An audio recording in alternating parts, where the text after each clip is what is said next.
શ્રી ગણેશાય નમઃ. મિત્રો, આપ જોઈ રહ્યા છો યુટ્યુબ આપણી ચેનલ આવો સત્સંગમાં આપ સૌનું સ્વાગત છે.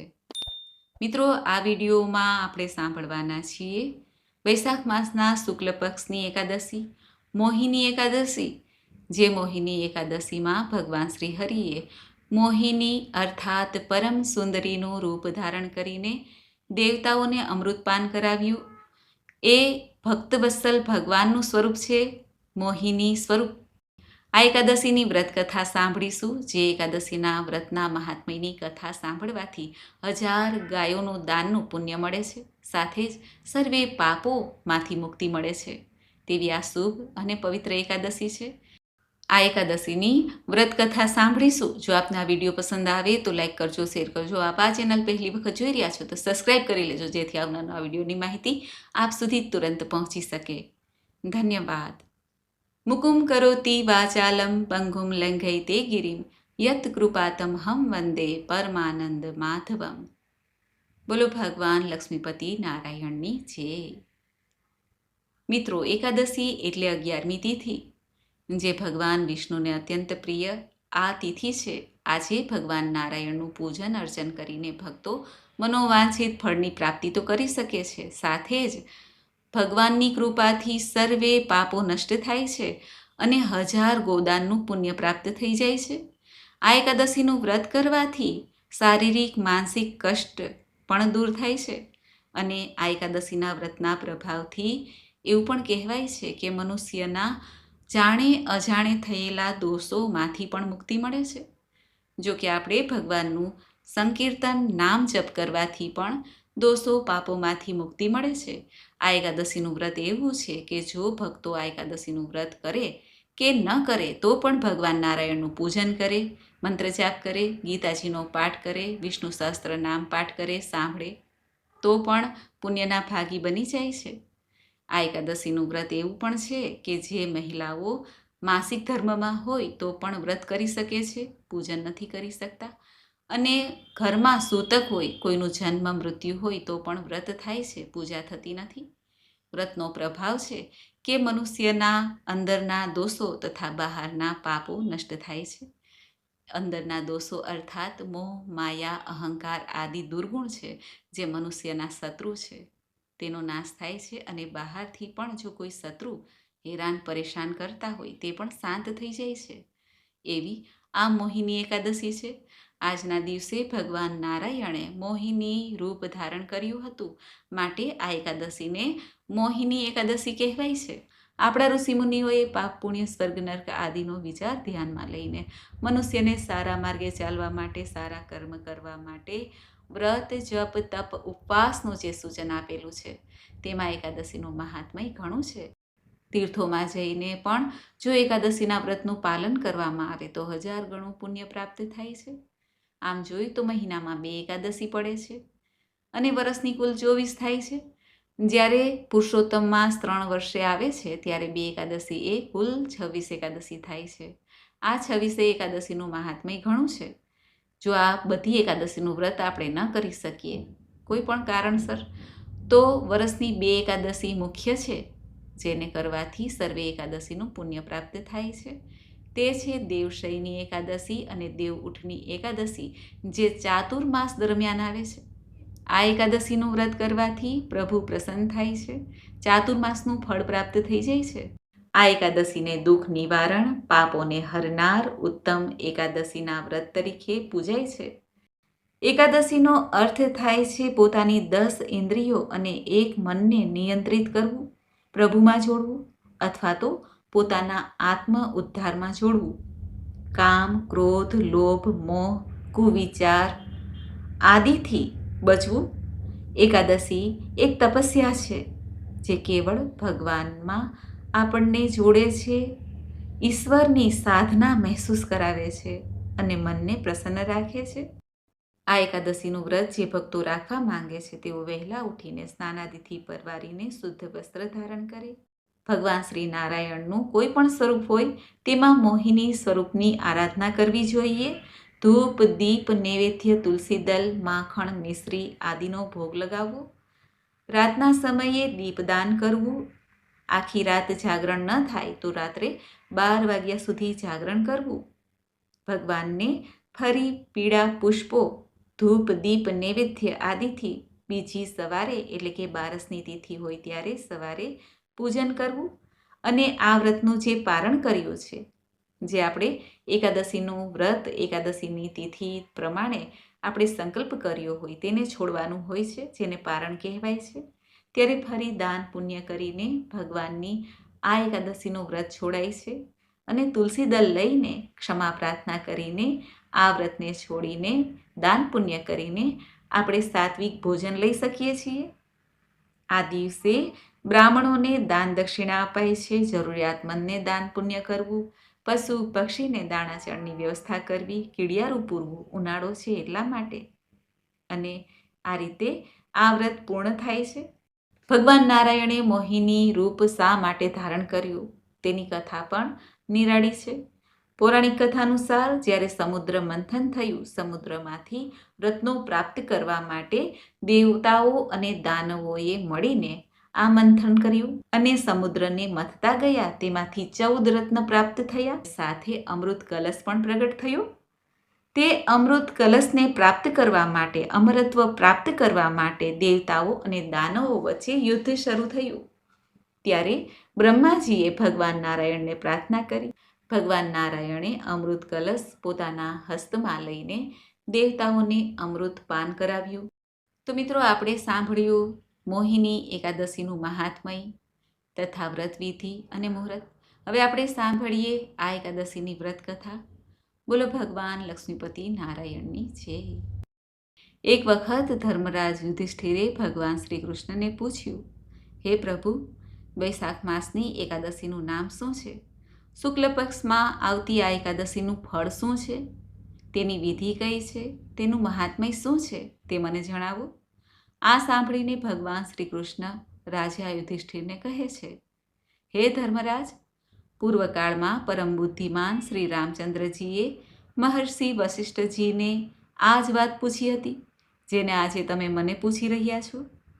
શ્રી રામજીએ વશિષ્ઠ ઋષિને કહ્યું હતું કે હે ભગવાન, જે સમસ્ત પાપોનો ક્ષય તથા સર્વ પ્રકારના દુઃખોનું નિવારણ કરનારું વ્રતમાં ઉત્તમ વ્રત હોય તેને હું સાંભળવા માંગુ છું. આ સાંભળીને ઋષિ વશિષ્ઠજીએ શ્રી રામજીને કહ્યું હતું, હે રઘુકુળ શિરોમણી, તમે ઘણી ઉત્તમ વાત પૂછી છે. મનુષ્ય તમારું નામ લેવાથી જ બધા પાપોથી શુદ્ધ થઈ જાય છે. તો પણ લોકોના ભલાના ઈચ્છાથી હું પવિત્રમાં પણ પવિત્ર ઉત્તમ વ્રતનું વર્ણન કરીશ. વૈશાખ માસના શુક્લ પક્ષમાં જે એકાદશી આવે છે તેનું નામ મોહિની છે. સર્વ પાપોને હરનારી અને ઉત્તમ છે. આ એકાદશીના વ્રતના પ્રભાવથી મનુષ્ય મોહ, ઝાળ તથા પાપ સમૂહથી છુટકારો મેળવી શકે છે. સરસ્વતી નદીના રમણીય તટ પર ભદ્રાવતી નામની સુંદર નગરી છે. ત્યાં ધૃતિમાન નામના રાજા, જે ચંદ્રવંશમાં ઉત્તમ અને સત્ય પ્રતિજ્ઞ હતા, તે રાજ્ય કરતા હતા. એ જ નગરમાં એક વેશ્ય રહેતા, જે ધન ધાન્યથી પરિપૂર્ણ અને સમૃદ્ધિશાળી હતા. તેનું નામ હતું ધનપાલ. તે હંમેશા પુણ્યકર્મોમાં જ મંડ્યા રહેતા હતા. બીજાઓને માટે પરબ, કૂવા, મઠ, બગીચા, તળાવ અને ઘર બનાવતા. ભગવાન વિષ્ણુની ભક્તિમાં તેનો હાર્દિક અનુરાગ હતો. તે સદા શાંત રહેતા હતા. તેના 5 પુત્ર હતા, સુમના, ધૃતિમાન, મેઘાવી, સુકૃત તથા ધૃષ્ટબુદ્ધિ. ધૃષ્ટબુદ્ધિ 5મો પુત્ર હતો. તે કાયમ મોટા મોટા પાપોમાં જ લાગેલો રહેતો હતો. જુગાર રમવું, દુર્વ્યસનમાં પડવું, આમ ઘણી આસક્તિ તેને હતી. તે વેશ્યાઓને મળવાને માટે લલચાતો. તેની બુદ્ધિ ન તો દેવતાઓના પૂજનમાં લાગતી કે ન પિતૃઓ કે બ્રાહ્મણના સત્કારમાં. તે દુષ્ટ આત્મા અન્યાયના રસ્તે ચાલીને પિતાનું બધું ધન બરબાદ કર્યા કરતો હતો. એક દિવસ તે વેશ્યાના ગળામાં હાર નાખીને ચોક પર ફરતો જોવામાં આવ્યો. ત્યારે પિતાએ તેને ઘરેથી કાઢી મૂક્યો તથા ભાઈઓએ પણ તેનો પરિત્યાગ કરી દીધો. હવે તે રાત દિવસ દુઃખ અને શોકમાં ડૂબેલો તથા કષ્ટ પર કષ્ટ વેઠતો રહીને આમ તેમ ભટકવા લાગ્યો. એક દિવસ કોઈ પુણ્યનો ઉદય થવાથી તે મહર્ષિ કૌંડિન્યના આશ્રમ પર જઈ પહોંચ્યો. વૈશાખનો મહિનો હતો. તપોધન કૌંડિન્ય ગંગાજીમાં સ્નાન કરીને આવ્યા હતા. ધૃષ્ટબુદ્ધિ શોકના ભારથી પીડિત થઈને મુનિવર કૌંડિન્યની પાસે ગયા અને હાથ જોડીને સામે ઊભા રહીને બોલ્યા, હે બ્રહ્મન, હે દ્વિજશ્રેષ્ઠ, મારા પર દયા કરીને કોઈ એવું વ્રત બતાવો જેના પુણ્યના પ્રભાવથી મારી મુક્તિ થાય. આ સાંભળીને કૌંડિન્ય ઋષિ બોલ્યા, વૈશાખના શુક્લ પક્ષમાં મોહિની નામે પ્રસિદ્ધ એકાદશીનું વ્રત કરો. મોહિનીનો ઉપવાસ કરવાથી પ્રાણીઓના અનેક જન્મોના પાપ જે મેરુ પર્વત સમાન હોય તે પણ નષ્ટ થઈ જાય છે. વશિષ્ઠજી ભગવાન શ્રી રામચંદ્રજીને કહે છે, હે રામ, મુનિનું આ વચન સાંભળીને દુષ્ટ બુદ્ધિનું ચિત્ત પ્રસન્ન થઈ ગયું. તેણે કૌંડિન્યના ઉપદેશથી વિધિપૂર્વક મોહિની નામની એકાદશીનું વ્રત કર્યું.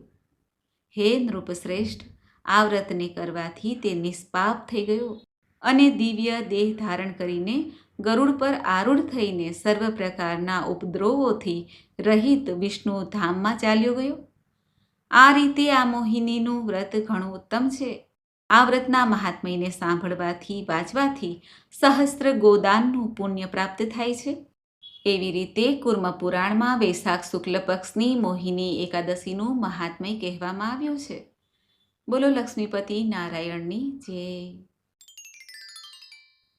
તો મિત્રો, આપણે સાંભળ્યું વૈશાખ માસના શુક્લ પક્ષની એકાદશી મોહિની એકાદશીની વ્રત કથા. મને આશા છે કે આપને આ વિડીયો જરૂર પસંદ આવ્યો હશે.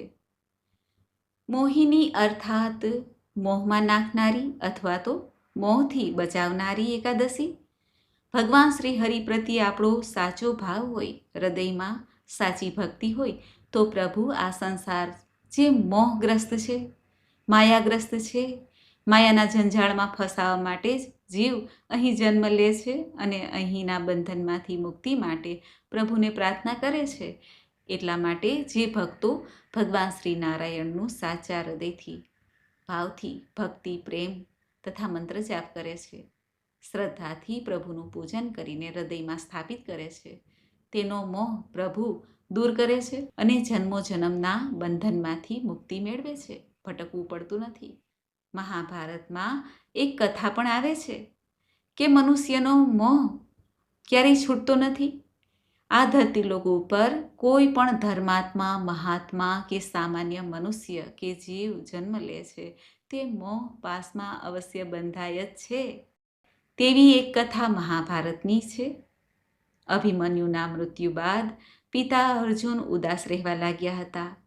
અર્જુનને મોહના બંધનમાં પડેલો જોઈને ભગવાન શ્રી કૃષ્ણએ તેની ઉદાસી દૂર કરવા માટે એવું કહ્યું કે હે અર્જુન, ચાલ, હું તને અભિમન્યુ સાથે મેળવી આપીશ. આમ કહીને ભગવાન શ્રી કૃષ્ણ અર્જુનને જંગલમાં લઈ ગયા અને એક પોપટને બતાવીને કહ્યું, આ રહ્યો તારો અભિમન્યુ, મળી લે. અર્જુન પોપટને જોઈને ભાવ વિભોર બની ગયા અને પોપટને પુત્ર પુત્ર કહીને બોલાવા લાગ્યા. ત્યારે પોપટને વાચા ફૂટી. પોપટ કહેવા લાગ્યો અર્જુનને, કોણ પુત્ર? કોનો પુત્ર?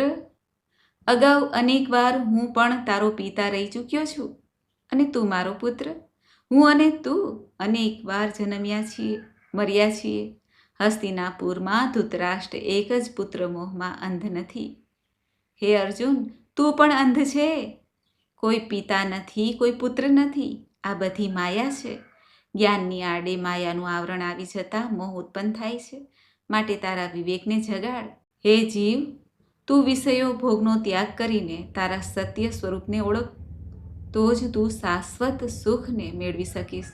કારણ કે મોહમાયાના બંધનમાં તો દેવતાઓ પણ ફસાણા છે.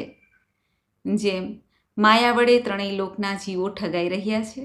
માયા વડે બ્રહ્માજી ઠગાણા, નાગનો અગ્નિ વડે સંહાર થયો, દેવતાઓ સહિત શિવજી ઠગાયા, દેવતાઓના રાજા સમાન 14 ભુવનના માલિક એવા ભગવાન વિષ્ણુ પણ ઠગાયા અને 14 ભુવન તથા સમસ્ત બ્રહ્માંડનું પાલન પોષણ કરવાનો ભાર ભગવાન વિષ્ણુ પર આવી પડ્યો. જેવી રીતે લીમડામાં થતા કીડાને લીમડો જ પ્રિય લાગે છે, કડવો લાગતો નથી. તેમ વિષયમાં રત વ્યક્તિને વિષય ભોગો જ પ્રિય લાગે છે. લોભ લાલચના માર્યા મિથ્યા સુખની આશામાં ફસાઈ જાય છે. આ એકાદશીના દિવસે ભગવાન શ્રી નારાયણનું તુલસી દલથી પૂજન કરવાથી સર્વે કષ્ટ બાધામાંથી મુક્તિ મળે છે, મનોકામના પૂર્ણ થાય છે. આ એકાદશીના દિવસે પશુ પક્ષીને દાણાચળની વ્યવસ્થા કરવી, ગાય માતાને પશુને ભોજન કરાવવું ઉત્તમ મનાય છે. જો કે આ બધું નિત્ય કર્મમાં જોડાયેલું જ છે. આમ વિશેષ દિવસે આપણે વિશેષ પૂજા સેવા કરીએ તો ઉત્તમ છે. એકાદશી તે આપણા આત્માનું કલ્યાણ અર્થે આ વ્રત પૂજા થાય છે. આ એકાદશીના દિવસે ભગવાન નારાયણનું પૂજન કરીને વિષ્ણુ સહસ્ત્ર પાઠ કરવાથી, ગીતાજીનો પાઠ કરવાથી, સાંભળવાથી પણ પુણ્યના ભાગી બનીએ છીએ. પિતૃઓનું સ્મરણ કરીને પણ કંઈક પિતૃ નિમિત્તે દાન પુણ્ય અવશ્ય કરવું જોઈએ, જરૂરિયાતમંદને, પશુ પક્ષીને. આ રીતે એકાદશીનું પૂર્ણ લાભ પ્રાપ્ત થાય છે. આ દિવસે ભગવાન શ્રી લક્ષ્મીનારાયણ દેવનું પૂજન કરીને આ મંત્ર જપાય છે. ઓમ સર્વ સંમોહિન્યે ચ વિદ્મહે વિશ્વજનન્યે ધીમહિ તન્નો શક્તિ પ્રચોદયાત. બોલો મોહિની ભગવાનની જય, લક્ષ્મીપતિ નારાયણની જય. મિત્રો, મને સાંભળવા માટે ધન્યવાદ. આપ સૌને મારા જય શ્રી કૃષ્ણ.